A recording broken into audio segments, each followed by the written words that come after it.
They say the land remembers. The wind carries whispers, the trees keep secrets, and the soil drinks deeply of what it's given. In the winter of 1784, the village of Greyhollow buried its dead in the frozen ground, but some deaths were not meant to rest. It began with the telling of stories, not for entertainment, but for warning.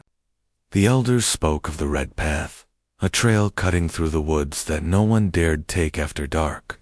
The legend said that a woman in black walked there, her face veiled, her steps soundless.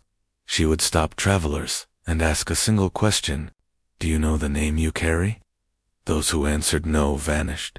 Those who answered yes were found days later, their throats carved open, the word LIAR etched into their skin. By spring, the killings became impossible to dismiss as superstition. The pattern was too precise, too ritualistic. The village priest swore it was the work of a zealot, someone blending scripture with something older, something that belonged to the forest itself. When the constable's own son disappeared, the search parties moved in.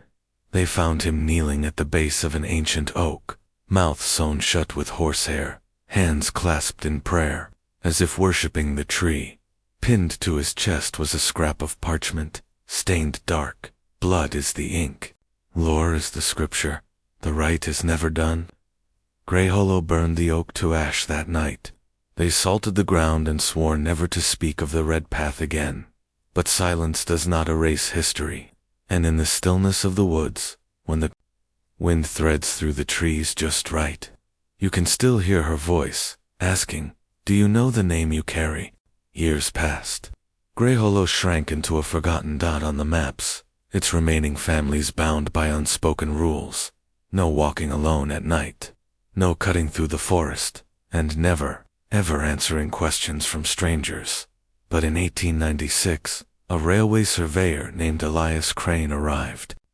He didn't believe in folklore. He believed in steel, timber, and progress. He laughed at the locals' warnings, claiming, "Trees don't kill people, people kill people."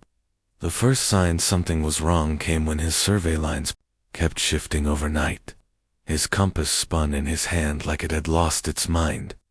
The second sign was when he found footprints beside his tent, not coming toward it, but circling it, over and over, as though something had been pacing in the dark. On the fifth night, Elias woke to the sound of humming. Not the kind you hum to yourself. This was low, mournful, and it came from just beyond the firelight. When he stepped out of his tent, she was there, the woman in black, veil draped over her face, hands clasped like a widow at a funeral.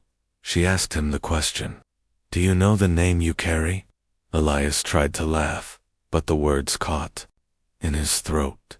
He told her his name anyway. She shook her head. "That is the name you were given, not the name you've earned." When the search party came for him weeks later, they didn't find a body. They found his survey map pinned to a tree with a railroad spike. The tracks he had drawn now led nowhere, twisting into the forest, ending at the Red Path. In the bottom corner of the map, scrawled in dried brown ink, was a single phrase: "Blood remembers, lore binds." The rite continues. In 2023, Greyhollow was barely more than a ghost town.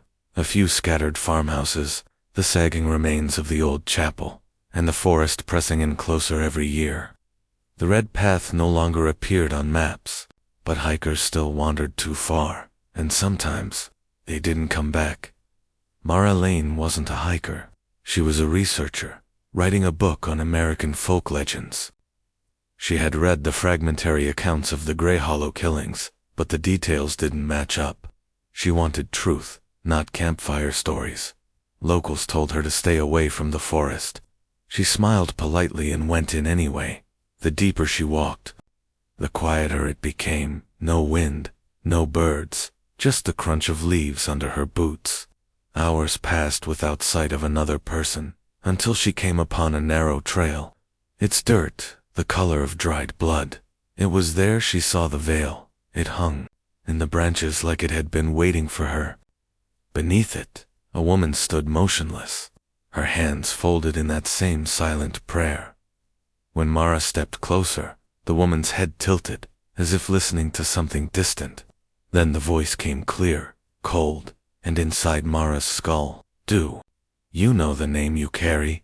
Mara answered with her own name. The woman stepped forward. Her veil brushed Mara's cheek. Her voice was no longer in her head. It was everywhere. "That is the name you were given," she whispered. "Not the name you've earned." Mara woke hours later on her apartment floor, mud caked on her hands, the smell of wet earth in her lungs. Her phone was buzzing. Messages, emails, news alerts. The headlines all said the same thing. Author Mara Lane found dead in Greyhollow woods. And in the photo attached to every article, there she was, veiled, standing in the shadows behind the search party, her hands folded in prayer. The red path had found its next keeper. Blood is the ink. Lore is the scripture. The right is never done.